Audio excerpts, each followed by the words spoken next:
मैं मधु आहूजा एक बार फिर से आपका स्वागत करती हूँ विशेष इन्फोटेक में। हमारे पिछले वीडियो के बाद ज़्यादातर लोगों के ये सवाल आए थे कि हमारे लिए DMIT क्यों ज़रूरी है, हम क्यों DMIT टेस्ट करवाएं। तो आइए आज का हमारा वीडियो इसी टॉपिक पर है कि क्यों DMIT ज़रूरी है। आज मैं आपको विस्तार से बताऊंगी कि किस एज ग्रुप के लिए DMIT की क्या उपयोगिता है। तो आइए शुरू करते हैं 0 से 3 वर्ष के बच्चों के लिए। ऐसे बच्चे जिन्होंने अभी स्कूल जाना प्रारंभ नहीं किया है, यदि हम ऐसे बच्चों का DMIT करवाते हैं तो उससे हम उनके जन्मजात प्रतिभा के बारे में जान सकते हैं। DMIT द्वारा बच्चों के इनबॉर्न टैलेंट के बारे में जाना जा सकता है। दूसरा एज ग्रुप में लेना चाहूँगी 4 से 12 वर्ष की आयु के बच्चे, ऐसे बच्चे जिन्होंने स्कूल में जाना प्रारंभ कर दिया है। ऐसे बच्चों में सबसे बड़ी समस्या पेरेंट्स के लिए ये होती है कि उन्हें कैसे याद करवाया जाए, उनका एकेडमिक कैसे सुधारा जाए। तो DMIT द्वारा हम बच्चे का लर्निंग पैटर्न जान सकते हैं, उनके इंटेलिजेंस के बारे में हम जान सकते हैं। यदि हमें बच्चे का स्ट्रेंथ, उनका इंटेलिजेंस, उनका लर्निंग पैटर्न ये पता चल जाए तो हम बच्चे को बड़ी आसानी से सिखा सकते हैं और उनकी एकेडमिक्स को इम्प्रूव कर सकते हैं। अगली एज ग्रुप है 13 से 19 वर्ष के बच्चे। इस एज ग्रुप में बच्चों के लिए सबसे बड़ी पहली चुनौती होती है सब्जेक्ट सिलेक्शन। कौन सा सब्जेक्ट बच्चा ले।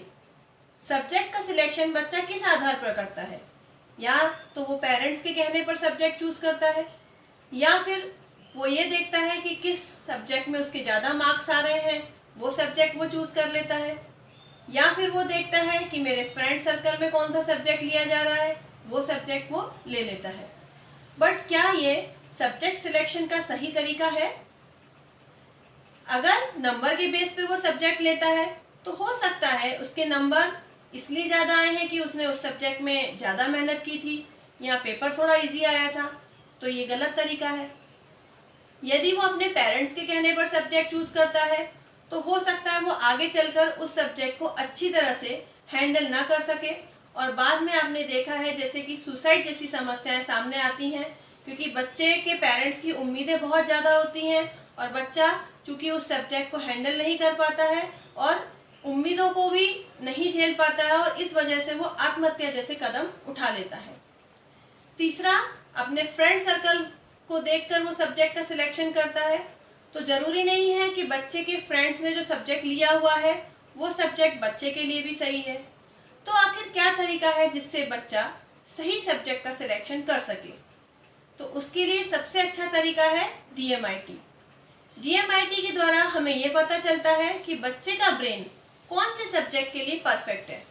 यदि हम यह जान लें कि बच्चे का ब्रेन किस सब्जेक्ट के लिए बना हुआ है, कौन सा सब्जेक्ट वो परफेक्टली अच्छे तरीके से पढ़ सकता है, तो बच्चे को वही से सब्जेक्ट हम चूज करवा सकते हैं और उसके साथ आत्महत्या जैसी समस्याएं भी नहीं आएंगी और वो उस सब्जेक्ट को अच्छे से हैंडल कर कर अपनी आगे आने वाली सफलता को प्राप्त कर सकता है।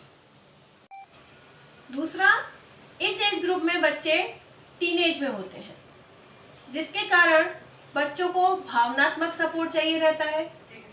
इस रिपोर्ट से हम ये जान सकते हैं कि क्या आपका बच्चा भावनात्मक रूप से कमज़ोर तो नहीं है, क्योंकि यही वो एज ग्रुप होता है जब बच्चा भावनाओं में बहकर या तो गलत कदम उठा लेता है या गलत रास्ते पर चल देता है। तो हम DMIT रिपोर्ट के द्वारा ये जान सकते हैं कि बच्चे को इस एज ग्रुप में किस तरीके से ट्रीट किया जाए, उसकी भावनाओं को किस तरीके से समझा जाए। अगला एज ग्रुप है 20 से 25 वर्ष की आयु के बच्चे। इस एज में बच्चों का जीवन का सबसे महत्वपूर्ण भाग होता है उनका जॉब सिलेक्शन। बच्चा लगभग ग्रेजुएशन कंप्लीट कर चुका होता है और एक अच्छे काम की तलाश में होता है। क्या वो ऐसा काम करे जिससे उसको जीवन में सफलता, समृद्धि दोनों मिले। DMIT के द्वारा हम ये जान सकते हैं कि बच्चे के लिए कौन सा कार्य बहुत अच्छा है, किस कार्य में उसको बड़े ही आसानी से सफलता प्राप्त हो जाएगी। बच्चा क्या बनना चाहता है, क्या करना चाहता है, उसके लिए कौन सा कार्य बहुत अच्छा है। एक अच्छी जॉब सिलेक्शन के बाद, करियर सेट होने के बाद प्रत्येक व्यक्ति का एक यही सपना रहता है कि उसे एक अच्छा जीवन साथी मिले। ऐसा जीवन साथी जो जीवन भर उसका साथ निभाए, उसके साथ कदम मिलाकर चले। आजकल ज़्यादातर रिश्तों के टूटने की सबसे बड़ी वजह है आपस में स्वभाव व विचारों का न मिलना। जैसा कि मैंने आपको पहले बताया है कि DMIT द्वारा हम व्यक्ति के पर्सनैलिटी के बारे में व उसके स्वभाव के बारे में अच्छे से जान सकते हैं। तो DMIT द्वारा पर्सनैलिटी व स्वभाव को जानकर एक अच्छे जीवन साथी का चयन किया जा सकता है। आजकल ज़्यादातर लोगों में देखा गया है कि वो अपना कार्य तो कर रहे हैं, इनकम भी अच्छी हो रही है, परंतु वो अपने जीवन से संतुष्ट नहीं है। इसका क्या कारण है? DMIT द्वारा हम इस कारण को जान सकते हैं कि वह अपने जीवन से संतुष्ट क्यों नहीं है। इस प्रकार आपने जाना कि DMIT हर आयु वर्ग के लिए क्यों आवश्यक है। ज़्यादा डिटेल और जानकारी के लिए दिए हुए नंबर पर कॉल या व्हाट्सएप कीजिए और मेरे वीडियो को लाइक, शेयर और हमारे चैनल को सब्सक्राइब करना न भूलिए। धन्यवाद।